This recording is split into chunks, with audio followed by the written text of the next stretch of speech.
All right, welcome into another edition of the Musketeer Report podcast. Today is March 17th, 2025, also known as the day after Selection Sunday, and Xavier is dancing again. The Musketeers are in the field as an 11 seed in the first four in Dayton, taking on Texas.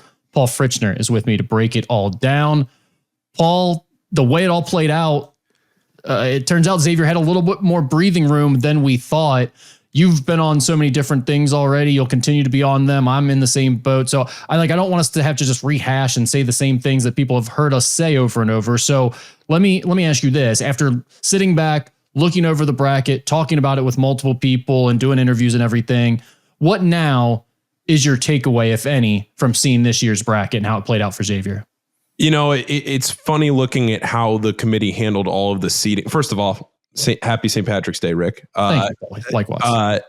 Looking at how the committee handled this year's bracket, I don't know if I've ever seen a more head-scratching bracket than this year. Just not even the last four in and the first four out, not even talking about the bubble, but even the seeding, everything that happened with this year's bracket. For as much as we talk about bracketology and we think here's where a team's going to get placed or here's where a team's going to be or who they're going to play, whatever it might be, it was bizarre what some of these teams ended up with. I think Louisville was maybe the most prominent case of all of that outside of the bubble.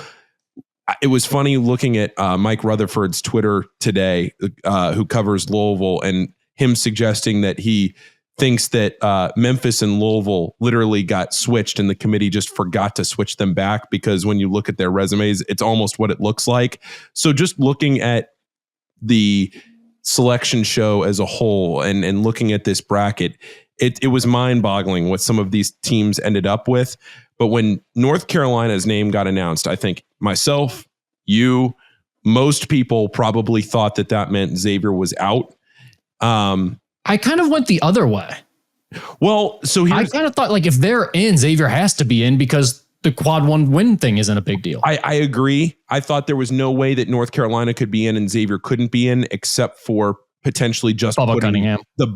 Yes. You were worried that Xavier was going to be West Virginia. Exactly. I thought when North Carolina got in, resume wise, that you could not put North Carolina in and Xavier, North Carolina couldn't hear their name called and Xavier be left out. It just couldn't happen. But I didn't trust the committee to do that given the dynamics of the big brand and everything else with North Carolina. I just didn't trust it. And then looking at the way that first region played out, I just thought, okay, these seedings are so far off that I don't know what's going on right now.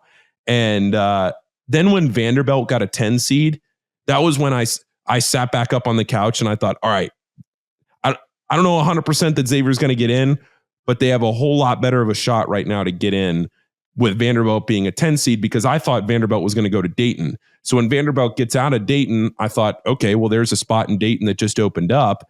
Maybe that's Xavier's spot. And it turns out we didn't need to watch any basketball on Sunday, Rick. Could have just turned on the selection show, not worried about any bid stealers, and Xavier would have been in. Yeah, I also love all the people who are like, oh my God, I had to watch Memphis play a basketball game because of this, and I wouldn't have had to. It's like, what else were you doing on Sunday afternoon on Selection Sunday? No offense, but no, none of you have lives that are that interesting to where you were that put out to have to watch another college basketball game on championship week. Just relax.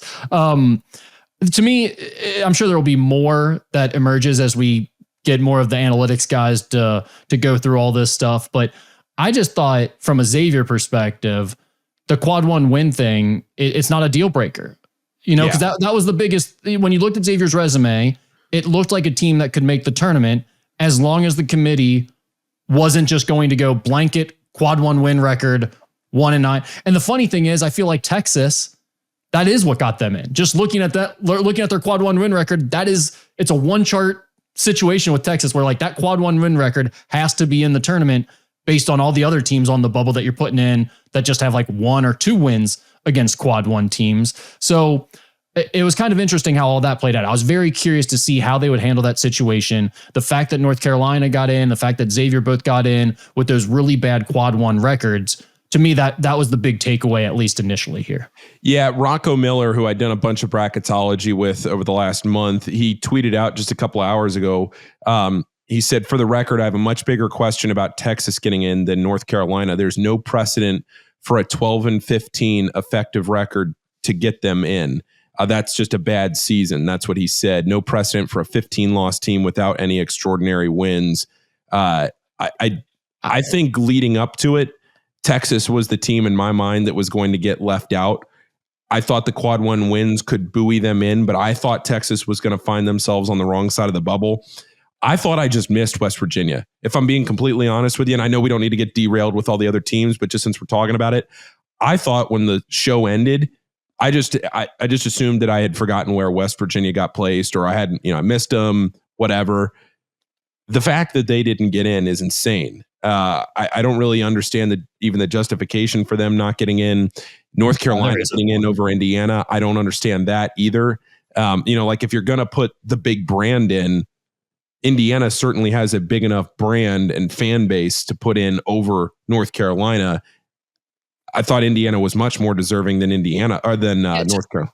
To me, none of the issue isn't with any of those teams being deserving. Like, I do not care that West Virginia got left out. I do not care if Indiana was left out. None of that bothers me. What bothers me is that North Carolina got in because someone got $100,000 for it to, you know what I mean? Like, that's the situation that is the issue. Bubba Cunningham was the chair this year.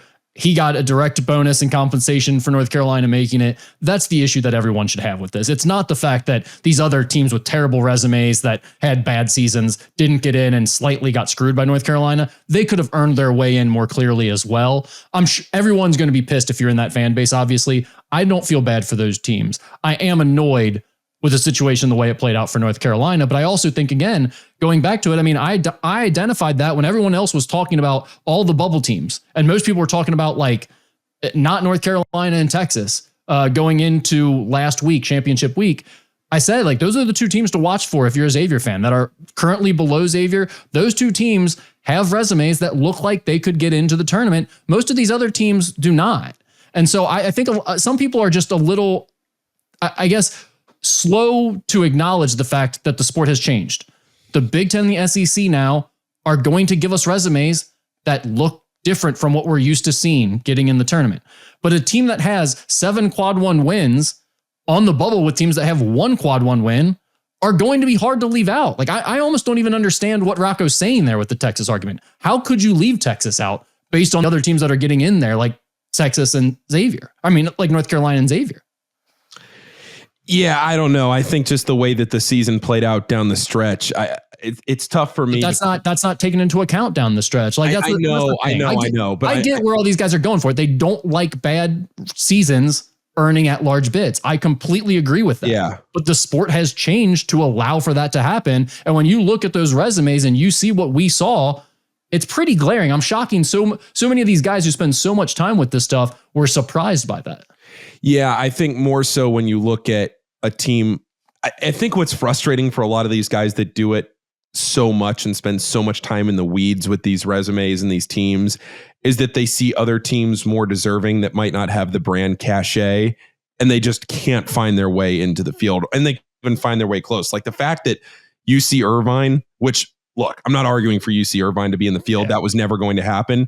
But the fact that they're like not even in the first 4 out when they have 17 wins away from home, like it just shows none of these teams have a chance if they're not in the big time conferences. Yeah, to me, for a bracketologist to be saying that is kind of silly, though, because you're supposed to be predicting what the selection committee is going to do. And it's pretty obvious that that's not what they're going to do. Yeah. We already know that. So you have to do it based on what the current situation of the college sports landscape is. But that's way too much bracketology talk. Let's talk about Xavier. How much behind the scenes footage is there from Selection Sunday? Do we have Sean Miller's house and the announcement and all of that? Because it looked like a pretty cool scene based on the video we've got from Xavier's Twitter handle. Yes, there were multiple cameras there at the selection show. So there will be an all-in episode. I don't know what week it's going to come out, but there will be an all-in episode with the selection show. It'll cover the Big East.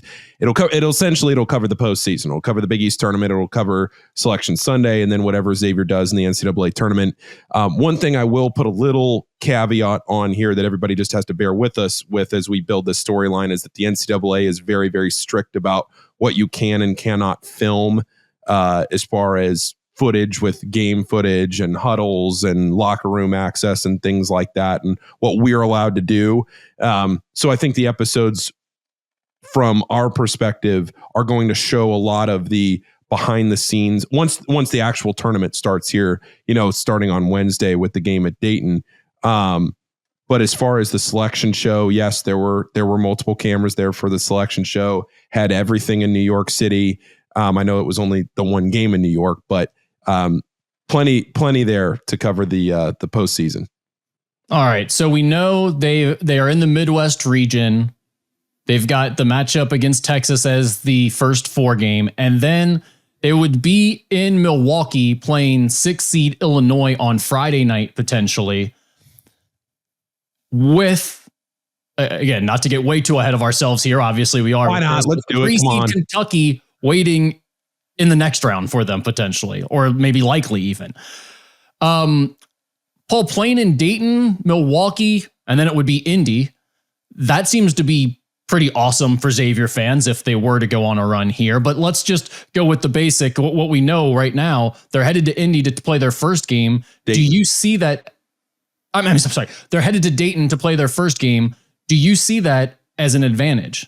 Massive advantage. I think in my mind, because you saw all of the interest. I think if you think back to 2014, I think that team, there was a different dynamic with that team than what you see this year, where I think the fans this year, the itch to get to Dayton and to try and will this team as much as, not that they didn't care about the team in 2014. I'm not trying to insinuate that, but just the roller coaster of a ride this season, and to win 7 in a row into the end of the regular season. And now here to hear your name called on Selection Sunday, Zach Freemantle, these guys playing in their first NCAA tournament games. I expect a very pro Xavier crowd on Wednesday night. I don't know how much the Dayton fans care about the NIT, but Dayton will be playing in the NIT at the same time. I don't know if that's a thing that will affect, remember in 2014 when the whole crowd was anti-Xavier because it was all Dayton fans? Yeah, I was going to say, Paul, some of those might have been Xavier fans that were cheering against Xavier at that point. They wanted to fire Chris Mack. So I would definitely say that this year's Xavier fan base is much more behind this year's Xavier team than that one was. Well, I didn't want to be as direct as that, but yes, that is... Well, it's 2014. We're 11 years removed. I think we can say that the fan base... All right. Well, then yes, that was what I was insinuating when I said the dynamic was very different back in 2014 than it is here in March of 2025, where the fan base for this particular Xavier team is much more behind what this team is trying to do than at that point, where that season was just, all right, they ended up in Dayton and it just ended with a thud. Well, they're not limping in here either, right? I mean, they got it together. They're playing good basketball. They look dangerous. Now, obviously, let's talk about this. The fact that they lost to Marquette in the Big East tournament, and it was the situation we've seen so many times this year. We were thinking maybe this team had gotten over that because they had hung on to some second half leads in some of those recent wins down the stretch. Now, they weren't necessarily against a team like Marquette in all of those games, but to lose this game, cough up that double-digit lead in the second half. Marquette's a good team. It is a difficult matchup for Xavier. That's what makes that win at Marquette so impressive looking back. But how much does this not ruin anything, but make you feel a little less confident in the way this team is playing, having seen that happen again? I don't think it changes my confidence going into this one. It really doesn't, just because a Marquette team that generally does not shoot the ball very well at all, shot the ball exceptionally well on that Thursday afternoon. What does give me a little concern is that they shot the ball well because a lot of those shots were wide open. So that's what concerns me a little bit from that perspective. But look, we talked for hours leading into that Marquette game about how they were the 244th best three-point shooting team in the country. And yeah, maybe they make a few, but they won't go crazy because that's just not who they are. And then they make 13, 14 threes in a game. David Joplin. The three where the ball rolled to David Joplin at his feet and he picked it up and fired it in. That was a backbreaker. That's one of those like, oh man, this is not good moments. Yeah, and that to me, where it's a 2-point game at Madison Square Garden at 89-87. The shot making is high level. That to me tells me Xavier's a tournament team, and I will be very interested to see how this team kind of I don't want to turns the corner from that game, because it was definitely a very dejected scene after the Marquette game where guys were very, there was a lot of doubt, right? It was, if they knew if they won that game, they were going to hear their name on Selection Sunday. And then, oh, sorry, go ahead. Well, I was just going to say, and to lose that game, now it becomes a long 3-day wait. Then they hear their name, and now you got to turn around 3 days later and play a game after a 6-day layoff. I mean, the roller coaster of these last 6 days has been crazy for these guys. And that's why I kind of wondered how, I asked Sean about that last night, how they were selling this inside the locker room of, is this a situation where it's like, hey, we ended the season on such a strong foot, we want to build on the momentum and carry that with us and keep doing what we've been doing? Or is this a situation where it's like the season didn't quite go as planned, no one wanted to be in the first four, no one wanted to lose that first Big East game to Marquette, but now we've got a new lease on life. We're in the tournament, whether people thought we were going to get in or not, we are here, and now it's a completely clean slate and a brand new season. And it was interesting because I think if you would have asked like Zach Fremantle that question when we talked to Zach, he was like, we played terrible against Marquette. We had been playing our best, but we didn't there. He seemed pretty dejected by the performance like you laid out there. But then talking to Sean was like, I thought we continued playing our best basketball even in the Big East tournament. Marquette's a really good team. We got to continue to build on this momentum. So that's how we're approaching it. I thought that was kind of interesting, just seeing the two different perspectives from the players first and then from Sean, who didn't seem really bothered by that performance at all. No, I fully agree. And I think looking at how the game ended, if Xavier wins that game, for Fremantle to say that they're not playing, they didn't play their best game or whatever, I forget the exact quote, whatever he said after the game. And then for Sean to come back and say that, I think Sean's perspective on it is, yes, we didn't win, but we played very well in the game and didn't result in a win.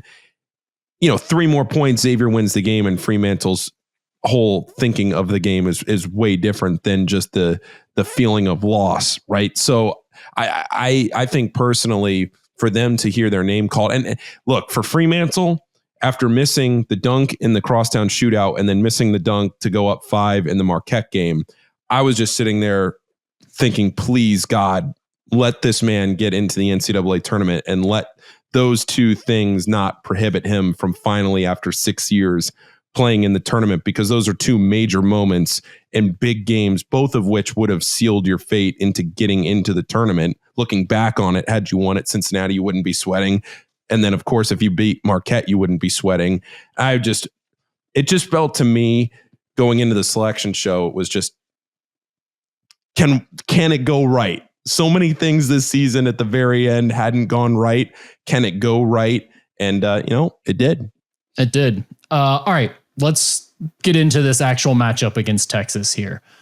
Texas is 44th in KenPom, which is 1 spot behind Xavier. They're 37th in offensive efficiency, 57th in defensive efficiency. But I think if you dig in a little bit to the dates there, you're looking how were both teams playing towards the end of the season, like what we like to do on Bart Torvik, you'll see two teams that were kind of headed in opposite directions. Xavier, as we've talked about a lot, started playing their best basketball. And a lot of that was because they got sharper on the defensive end. They were much better pressuring the ball, extending their defense, not giving up open perimeter shots, not getting blown by on drives. They were tougher. And I think that showed. You can see it in their advanced metrics. If you look at Texas down the stretch, that never really happened for them. And in fact, they got less disciplined and less consistent even on the defensive end. And part of that is probably because SEC teams know what they're doing. They're a little bit better scouted in that situation, but they did not finish on a high note aside from those 2 SEC tournament wins that they got. But at the end of the regular season, they were not playing good basketball, and especially on the defensive end, they weren't playing well.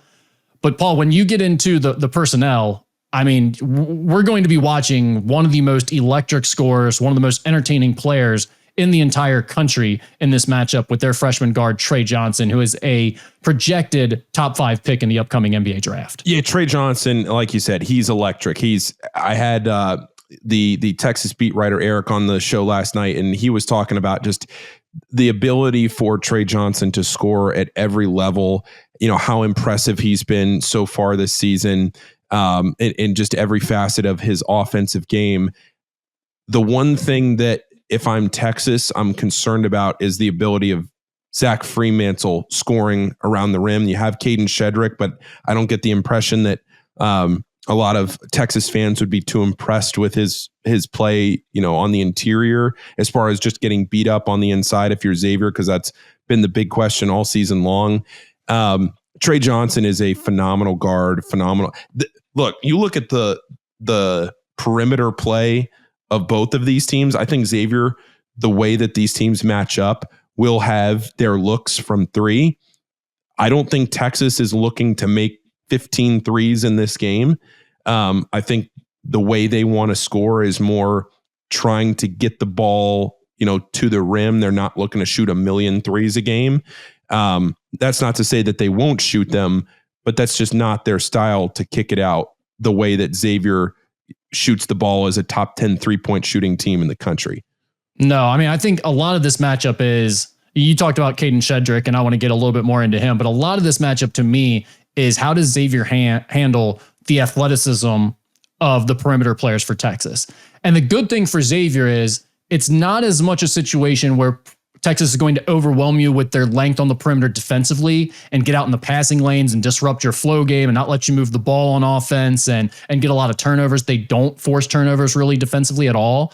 So that's good for Xavier, because when they've really struggled with longer, more athletic perimeter-oriented teams, that's been the biggest issue. They've had issues defensively guarding them, and that's a concern here. But on the other end, those teams that don't allow Xavier to run their offense and they can't get their guys open and Ryan Conwell can't seem to find clean shots, that's those games where Xavier has really struggled. And Texas is not that type of team defensively. They don't get out in the passing lanes. When the ball is driven or when the ball is thrown inside, they are going to help.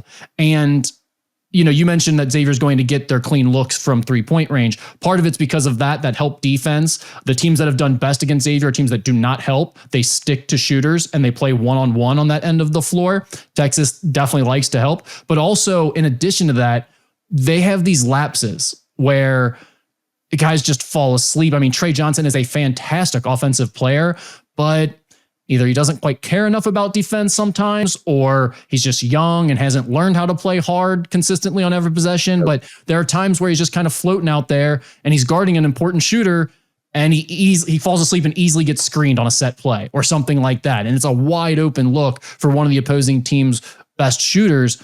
That type of thing happens way too often for this Texas defense. And if you're Xavier, and more specifically, if you're Sean Miller going up against Rodney Terry in this matchup, I think that lends itself to a lot of confidence, because this Xavier team has been running a lot more set plays later here in the year. Sean's had a lot of success with them. And when I see a defense like that, where guys fall asleep and they have certain defenders who don't seem to lock in and stay focused or understand the importance of their matchup, that signals to me, Sean Miller's going to get them a few times each half.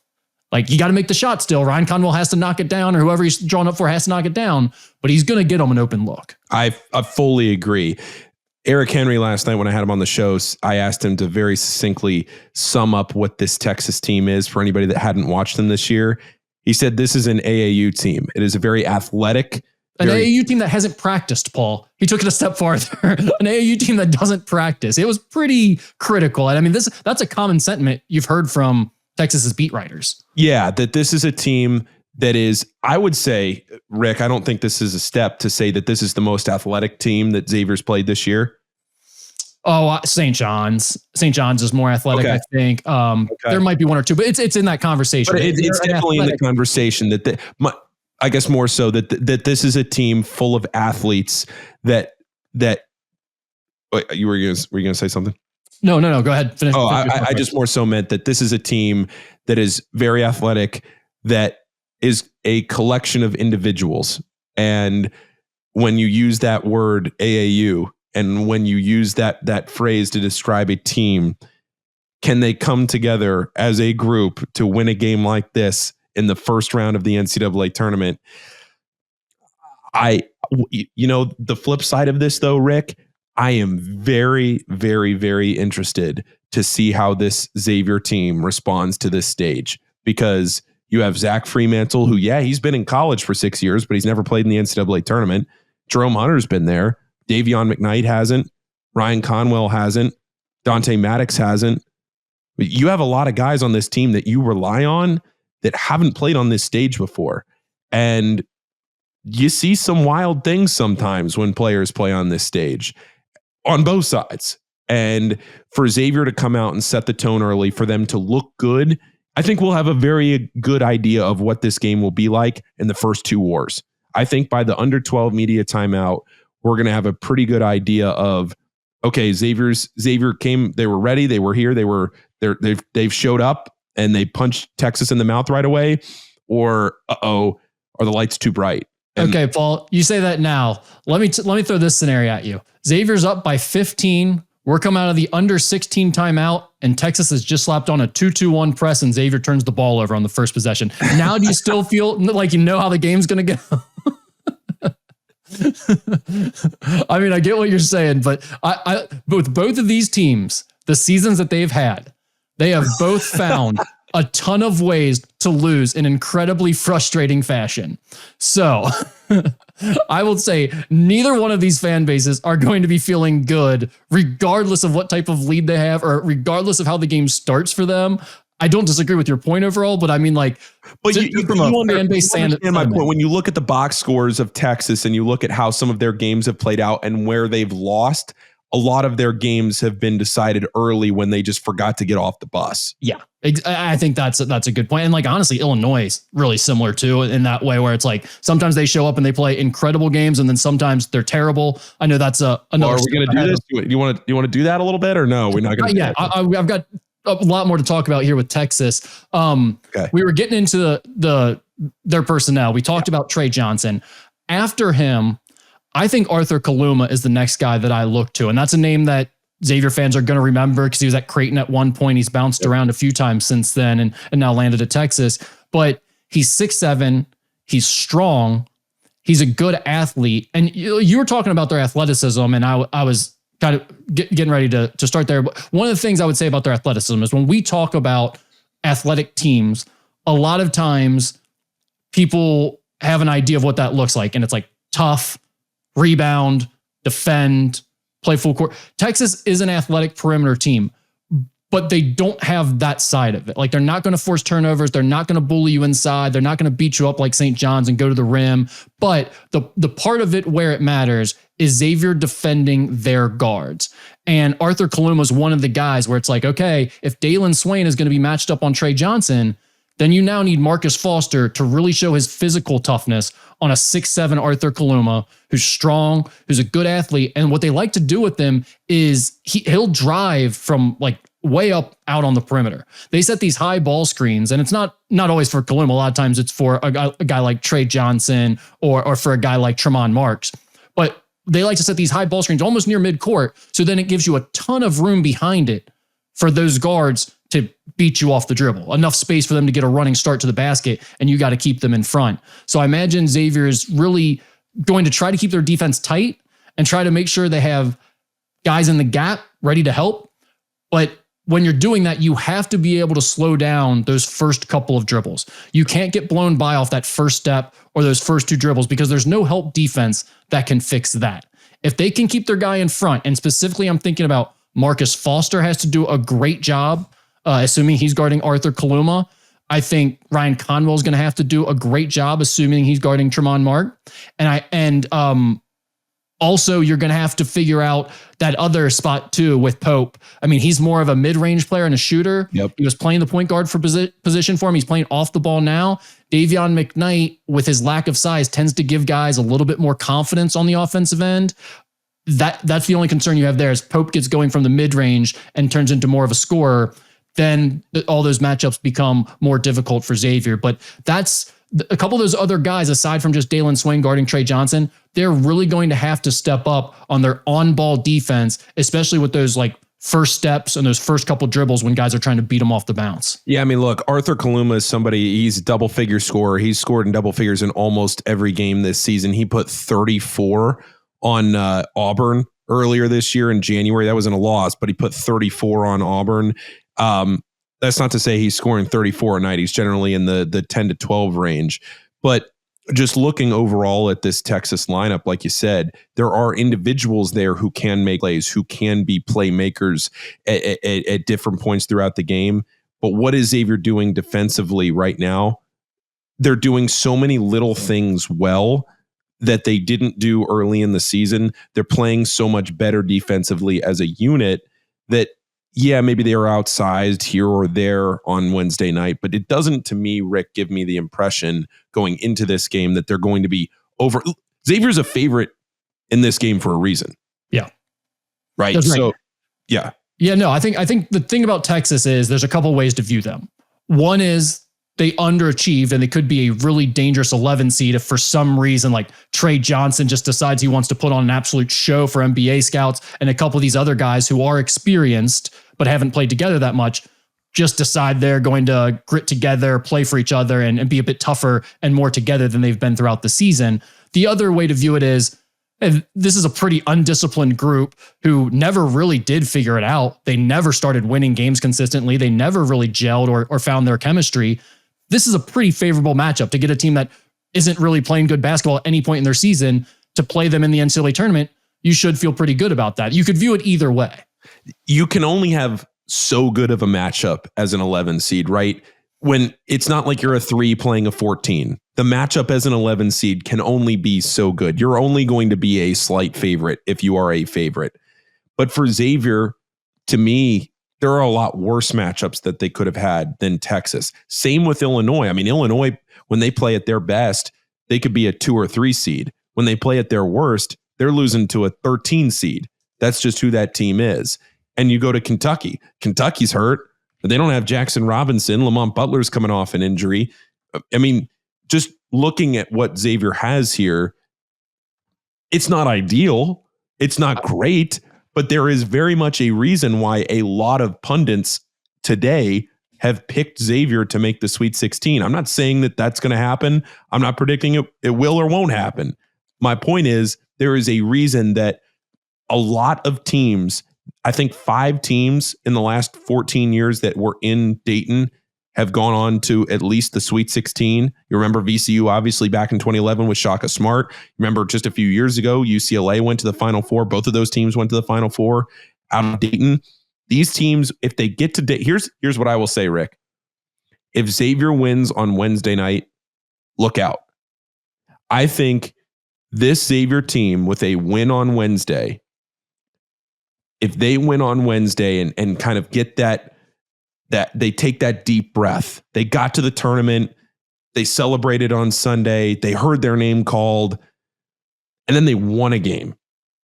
If they are able to do that and that pressure is lifted and they're playing late night on Friday in front of a lot of Xavier fans up in Milwaukee, very strong, alumni area, and you're in the Midwest, I'm sure a lot of people would make the trip up. Illinois is not too far either, but I would have a very good feeling if I was a Xavier fan after a win on Wednesday going into the weekend. Yeah. They got to get through Wednesday first. It definitely feels like all 3 of these matchups, you would have a real chance. From an 11 seed first 4 game, like you said, you're never going to get a good draw. Yeah. But if you're Xavier, you're hoping, hey, can I get some matchups that I have a chance in? And in Texas, it definitely feels that way. Illinois, I would say, is actually a little bit more concerning stylistically, just because they're good at taking away the 3. They really want to take away the 3. Now they're going to play fast. That could be a really fun game. It could be like 95-90 or something in that game. The type of game we talked about all offseason, Xavier playing inconsistently. We might get that if they advance to take on Illinois. But the other part about Illinois that we already mentioned is like, they had that 3-game stretch in mid-February where they got absolutely blasted by Michigan State, Wisconsin, and Duke. I mean, they lost by by 50 points to Duke on a neutral site in the middle of February there. So it wasn't all that long ago that they were playing terrible basketball. And then right at the end of the season, they won 3 games in a row, and one of them included a 20-point win at Michigan, who won the Big Ten tournament, obviously, and Xavier saw how good Michigan can be when you play them on the road. So I don't know what to make of this Illinois team, to be quite honest. I don't think anyone does. But like, when you get a team like that in the first round with a chance to pull an upset, you like the fact that, hey, maybe they could throw up an absolute stinker and we have a real chance to push in. And then if you get Kentucky, I mean, that's a team that you do match up well with. You really can play your style of offense against their defense, and they're all sorts of banged up. Yes, they're saying Lamont Butler is going to be back for the tournament for this first round game, but his shoulder is holding on by a piece of dental floss, Paul. I mean, every time he checks into the game, he's checking right back out to get his shoulder looked at. So, I mean, I just don't know that you really can rely on him. And without him out there playing point guard, they're not the same team. No, they're a very, very, and especially without Jackson Robinson too. I mean, if you're Kentucky, you already don't have Kirk Kriisa. You now don't have Jackson Robinson and potentially have a shell of Lamont Butler. I mean, and Otega Oweh got his face all busted up in that last game they played too in the SEC tournament. I don't know how much that impacts him going forward, really, but he certainly didn't play well in that one. Yeah, and that's where I say that if you're Xavier and you can get through Wednesday, you feel pretty good about yourself. Illinois poses more problems than I think I initially thought. The more I really dug it, I watched Illinois all year, and it's just been kind of like, when I say about Xavier, a roller coaster of they take 1 million threes a game. I don't know how many threes they average a game, but it feels like they average like 40 threes a game. They fired up there. Yeah, they play very fast too. They just take so many threes. But yeah, Rick, I for Xavier to hear their name called and then see that draw it geographically and with the teams. If you're looking at the other 6 seeds, you definitely don't want to play Ole Miss. You don't want to play Missouri. You don't want to, I forget who the other 6 seed is. But to me, of the 6 seeds, Illinois is and of the 3 seeds, I was looking at that earlier. Kentucky's clearly the best matchup for Xavier stylistically out of 3 seeds. Like Iowa State would be an absolute disaster for Xavier from a matchup perspective, but Kentucky is really nice. So it's a good draw, as good of a draw as you can ever expect as a team playing in the first 4. And just, I mean, going back to the Texas game, if you want to talk individual matchups, like how Xavier's going to guard them, which I kind of already talked about a little bit, I think you're looking at Conwell on Tremont Mark, McKnight on Pope, Swain on Trey Johnson, Marcus Foster on Arthur Kaluma, and then Zach Freemantle on Shedrick. And I think the only one we didn't really go into much detail there on is Shedrick, who is, I kind of liken him to Ryan Kalkbrenner in terms of his style of play. He's not as good of a player. He's less physical as Ryan Kalkbrenner, but he is more mobile and he moves his feet better laterally. He runs the court better in transition, but think similar player in terms of long, athletic, shot blocker who moves pretty well. And the way he's going to score is off of pick and rolls, lobs at the rim. He'll play in the dunker spot. They'll throw dump offs and lobs to him there, and he gets some tip ins and offensive rebounds. The key against him is Zach cannot let him walk him down and get deep post positioning to where he then becomes a factor as a post player too. Because typically they don't look to him for a lot of that, but he has had games where he scores 14 points because he gets a couple of easy ones where you let him post up right next to the basket and uses length and athleticism and hands. So that's going to be a big key as well. But I don't think you're looking at Caden Shedrick, even at 6'11", as somebody that is some imposing, massive center that is immovable and will be a disaster on Wednesday night. Not at all. I wrote, obviously I have the full scouting report up. It's already up on musketeerreport.com, which is a full scouting report breakdown on each one of these starters for Texas and some info on how they play on both sides of the ball. But that is the big thing with him is he's not a bruiser. They're not going to throw him the ball on the block and he's going to pitch it with a bunch of up and unders or post hooks or anything like that. He's not Dane Danger running the length of the floor for Memphis. If you let him get right next to the rim on post ups, then yeah, he can be a dangerous offensive player in the half court, but mostly he's going to set screens and they're going to look for him on the roll. Yep. Paul, obviously, well, do you have anything else to talk about here with this matchup with the NCAA tournament? I don't think so. I think we've touched on everything. You have had a bunch of interviews on the Rebound Rundown recently. We just talked about the All-In docuseries that you guys are still filming. That's going to be great to watch. Like, you've got a great story here to end the season to finish this thing off. So that's going to be a lot of fun for Xavier fans to watch that. Anything else that you've got in the works or you want to promote here? I guess I'll put you on the spot. If you'd like to come on the Rebound Rundown tomorrow to preview the Texas game, we can do that. And then, so I talked to Eric Henry from Texas the other night on the Rebound Rundown, and you posted that on the board. So I appreciate that. All in docuseries. Like I said, we don't have a date yet. It's all dependent right now. It's all fluid, just depending on what happens here to end the season. With when the next episode of that will be out. But make sure, I think now, I went back and rewatched episode 8 today, having seen Xavier make the tournament and being able to watch it through that lens of knowing what they were all going through to win those games, to make the tournament. So I would encourage people to go back and do that. But yeah, Rundown will be doing tons of content throughout the week, especially as long as Xavier goes. I would say that's it. All right. Your prediction, is this going to be the best episode of the docuseries yet, this next one? I would like to think so. Yeah. I think it is. I think the selection show content will be very cool for fans to see, because, Sean talked about it afterwards. I thought it was a very poignant comment in his opening statement, that it was the coolest thing he's ever experienced in sports. I meant to ask you about that earlier when we were sort of talking and we got onto something else, and I think I just breezed right past it. I noticed that too, when he said the feeling of seeing Xavier's name called in Selection Sunday might be one of the best moments he's ever experienced in sports. That was surprising for me to hear him say that. I mean, obviously it can be somewhat of a throwaway line. Might not mean everything super literally, but that was kind of shocking to hear. I really, with the roller coaster of this season, and I know I've used the word roller coaster about 6 times on this show already, but I can't. This is sponsored by Kings Island, by the way. Yeah, that's right. With what this team has gone through, to hear their name called, every person that you would talk to on staff, or what Sean, doesn't matter, the coaches, doesn't matter, the emotion of hearing their name called yesterday. I mean, I was at practice earlier this afternoon, and just constantly, one person after the next, the just elated feeling that I hearing Sean say that of, this was the best feeling I've ever, I don't think that was hyperbolic. And I know he's had some great moments in his coaching career, but for this team to earn their way in, and for them to be, the other thing you got to think about is Sean's never been on the bubble, really. His teams have been either they're out or they're way in, and they're just playing for seeding.